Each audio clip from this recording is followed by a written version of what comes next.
Alright guys, the RT-590 and my custom sliding removable shelf.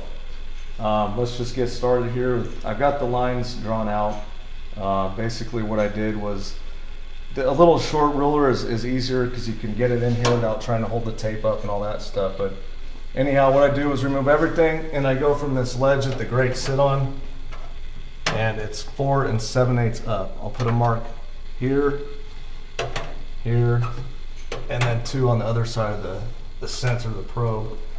And then just draw the 2 lines straight across all 4 marks, or 2 here and 2 there.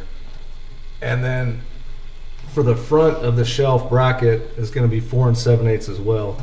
And just line the little ruler up with your line. Move it forward until it just touches the front inside edge of the can, and that's 4 7/8 as well. So put a mark 4 7/8, and then use a bracket. Bracket, I set them up to be 10 inches apart. Sometimes they're off, maybe a 1/16. It's not that big a deal. So just measure yours to make sure and use that exact measurement. These are 10. So I just use another ruler and go from 1 or whatever number you pick, 10 inches back. So I got 1 and a 1, and I'll mark it 11. So I got those. And then this side, same thing, but the sensor's out of the way, so it's a little bit easier. 4 7/8 up and 4 7/8 up back here, and draw the line across. And same thing here. Line it up, slide forward till you hit the inside here, and that's 4 7/8 here. And then my other bracket is 10 inches as well, so I got 10 inches spaced.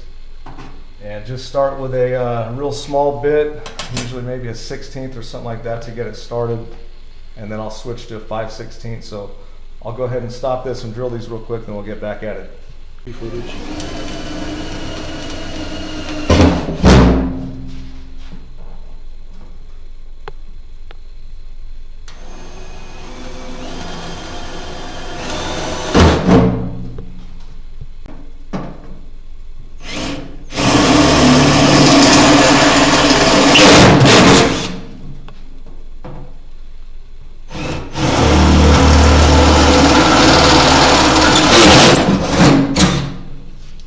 Alright, so we got the holes drilled. Like I said, we started off with a 1/16, just a real small bit, just so it don't water around on you real bad. Also, I forgot to mention, this is a new smoker, so it's perfectly clean. The black Sharpie shows up real good. A lot of you guys, obviously most of these things are going to be used in pretty black and greasy, so just wipe them down real good. Maybe use a putty knife to scrape off the gunk, but a silver Sharpie works really good for the ones that are seasoned and used. Anyhow, so after the small bit, I use 5/16 bit to get the size hole you like, and these are 5/16 holes as well. I supply all 1/4-inch stainless hardware. The 5/16 just gives you a little bit of wiggle room, just so, I mean, once you mount the bracket, you can kind of go up in the rear, down in the front, or whatever you got to do to level it out. It's pretty easy to do. And that's it. Besides, on the outsides here, I'll just kind of chamfer the holes, insides as well, and I'll just use like a 1/2-inch bit for that, just to touch them real quick, so no burrs, and the flat washers seal real up and don't let no smoke residue out. And good to go. So we'll go ahead and get these bolted up, and we'll be right back. All right, we got it all bolted up, and like I was saying, you've got a little bit of adjustment with the bigger holes in the can and the brackets. So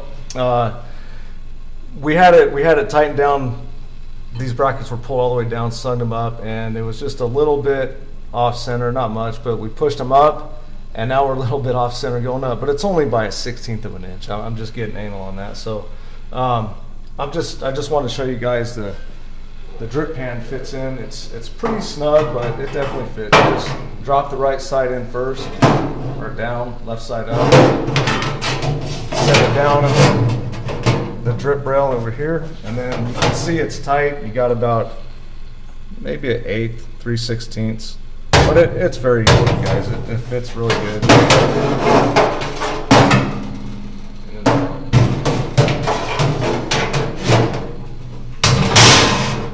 got that in there. Get the grates.